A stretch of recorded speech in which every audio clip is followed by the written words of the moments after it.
대규모 환경 재난으로 이어질 수 있는 기름 유출 사고 상황에서 해양 오염 사고를 방지하려면 어떻게 해야 할까요?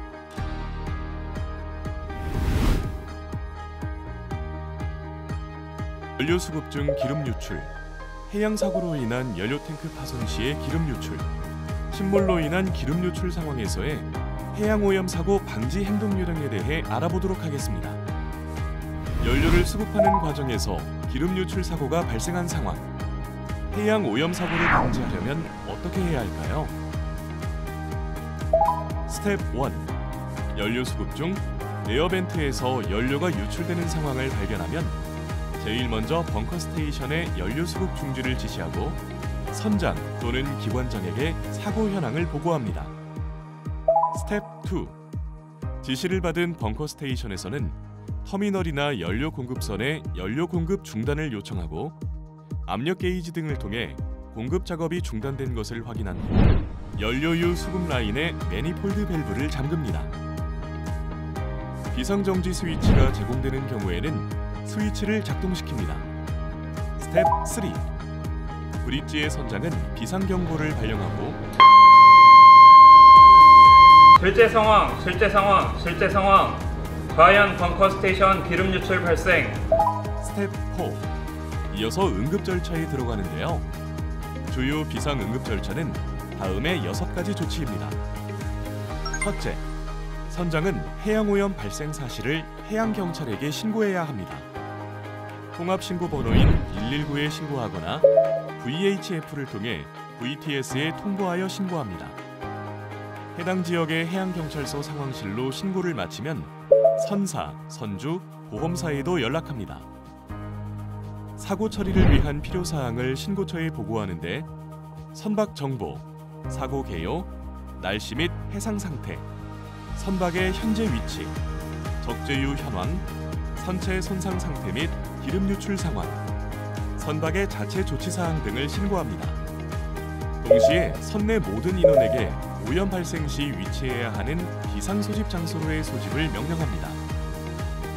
둘째, 갑판 또는 벙커 스테이션에서는 연료의 지속 유출 여부 등 현재 상태를 계속해서 보고하고, 셋째, 기관장은 선원들에게 유출 현장에서 사고 상황을 설명하며 방제 작업을 위한 안전 교육을 실시하고 방제 조치를 지시합니다.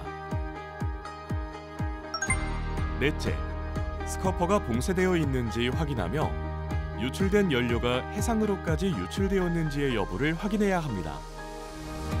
갑판상에 연료가 유출된 경우에는 포법이나 흡착제 등의 방제 자재를 활용해 방제 작업을 진행하고, 다섯째, 선 외로 기름이 유출되었을 경우에는 유흡착제 등의 방제 자재를 활용해 제거합니다.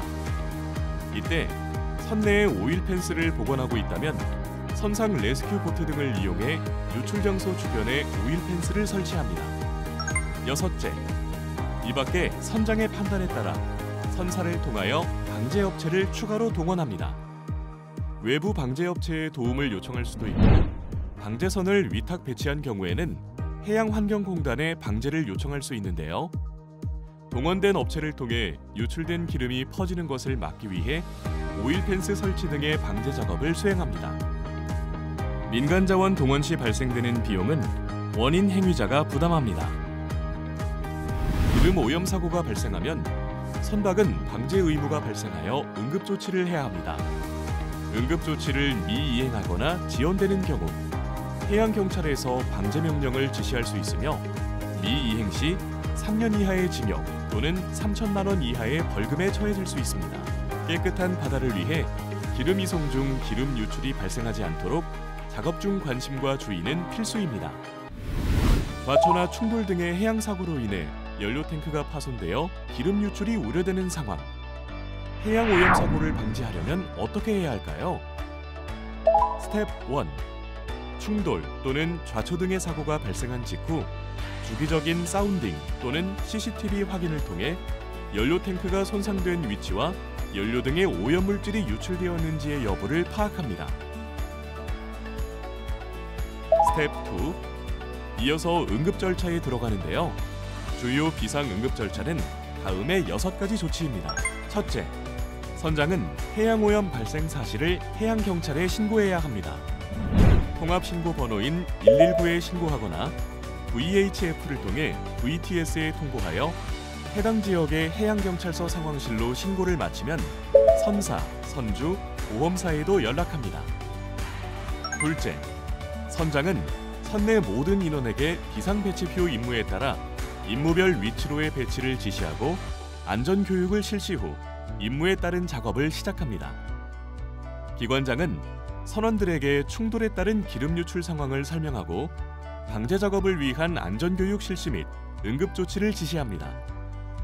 셋째, 선장이 일기사에게 선박의 손상구역과 침수, 기름 유출 여부에 대한 조사를 지시하고 넷째, 선체 파공으로 연료 탱크에서 기름 유출이 발생했다면 파공이 생긴 부분에 접근이 가능한 경우 갑판상에서 사다리를 내리거나 선상 레스큐 보트를 이용해 파공부에 접근한 후 나무쐐기 끼움, 방수용 매트 등을 사용해 파공부를 봉쇄할 수 있습니다.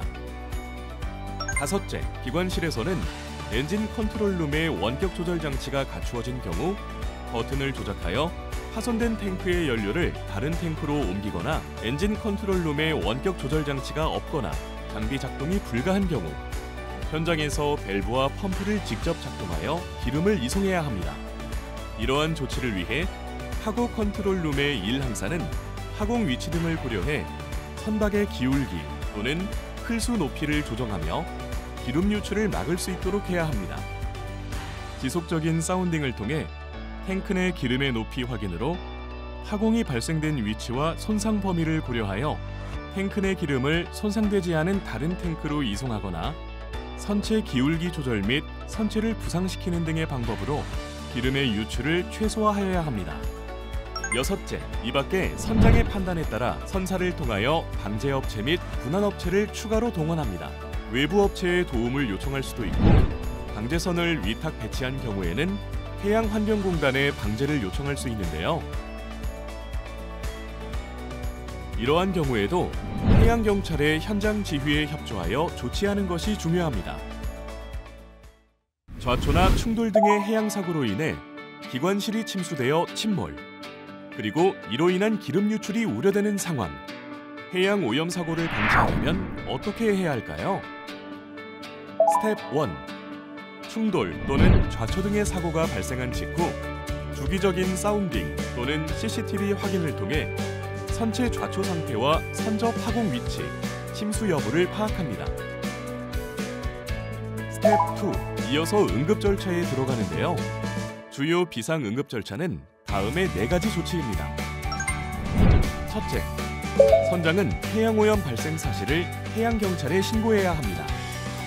통합신고 번호인 119에 신고하거나 VHF를 통해 VTS에 통보하여 해당 지역의 해양경찰서 상황실로 신고를 마치면 선사, 선주, 보험사에도 연락합니다.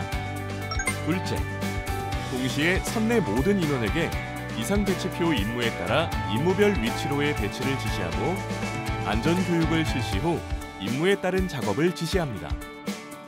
기관장은 선원들에게 충돌에 따른 기름 유출 상황을 설명하고 방제 작업을 위한 안전교육 실시 및 응급조치를 지시합니다.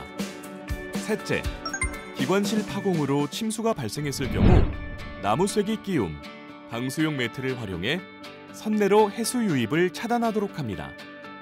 브릿지나 발라스트 컨트롤룸에서는 필요시 밸러스트 펌프 또는 GS 펌프로 선내에 유입된 해수를 외부로 배출합니다. 기관실의 기관장은 혹시 모를 상황에 대비하여 기관 작동을 위한 연료 밸브를 제외하고 기름 유출 가능성이 있는 모든 밸브와 배관을 차단합니다. 넷째, 지속된 침수로 인해 침몰될 우려가 발생하여 퇴선하기 전에 해야 하는 조치사항입니다. 갑판에서는 퇴선까지 어느 정도 시간 확보가 된다면 연료유나 화물유 탱크의 에어벤트를 봉쇄하고 연료유 수급관 등 유류 유출 가능 개소를 차단합니다. 침몰로 인한 퇴선 시 마지막으로 남은 선원은 모든 선원이 퇴선한 후 기관실 또는 파이어 컨트롤룸에서 퀵 클로징 밸브를 작동시키고 수밀문을 폐쇄한 후 퇴선하도록 합니다. 스텝 3.